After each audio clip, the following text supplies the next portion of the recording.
undermine the ability, as I said, of the Iranians to engage in trade and commerce in the region.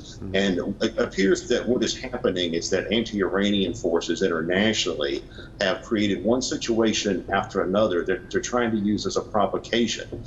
They want Iran to carry out the first strike. We saw with the incident where Donald Trump supposedly ordered an attack on Iran and then pulled back at the last moment.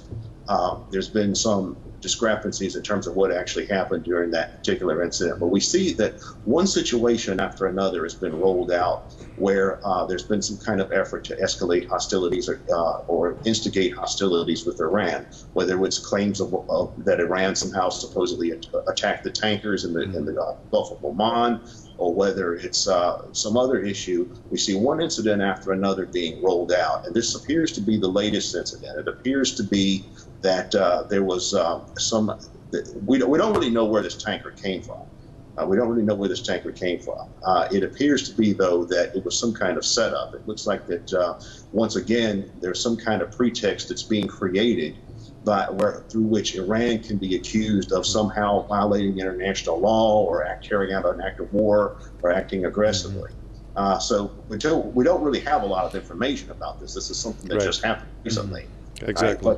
But that's what it smells like. That's what it smells like. It smells like yet another setup attempt, because it's obvious that there are powerful forces in the West, in America, in Britain, and also in the nations in the Middle East that are aligned with Iran. It's clear that those nations want to instigate hostilities with Iran. They made that clear over and over again.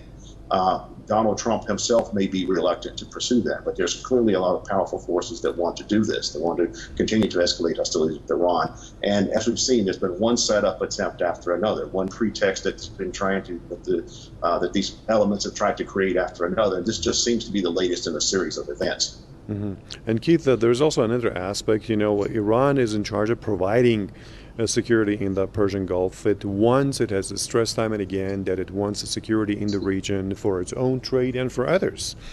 And as you see, and you've heard about sanctions. President Trump is boasting of the more severe sanctions of all time that are being imposed on Iran. But still, this shows that Iran has preserved, and it's relying on its own domestic also and military prowess. The downing of this intruding drone just a while ago was an example, and just recently, those little petrol boats, you see, they just stopped the tanker that was carrying smuggled fuel and seized it.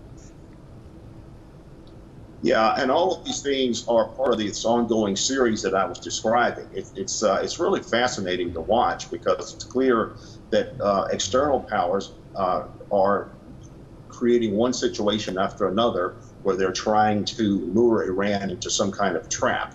It's no different than, say, when a hunter is out in the woods trying to set one trap after another, hoping one will work. That's what is going on with Iran. That's basically what seems to be American, and by extension, the American allies' policy towards Iran. They're just setting one trap after another, hoping that Iran will eventually fall into one of these, and then they can say, "Oh, look, the Iranians, they attacked a ship, or they carried out an act of war, or they violated international law." Whatever the pretext is, that all of this is simply a smokescreen that's being used to justify the escalation of hostilities with Iran. All right, appreciate your comments. Keith Preston, independent journalist and researcher, joined us from Richmond.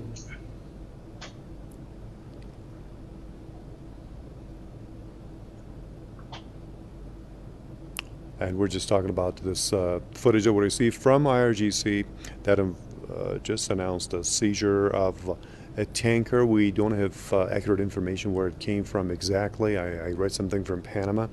Information will definitely flow toward us as the footage did, and we just showed you. And this was a tanker carrying smuggled fuel, and IRGC petrol boats stopped it and seized it. We'll definitely bring you more information as soon as we get them for you here on Press TV.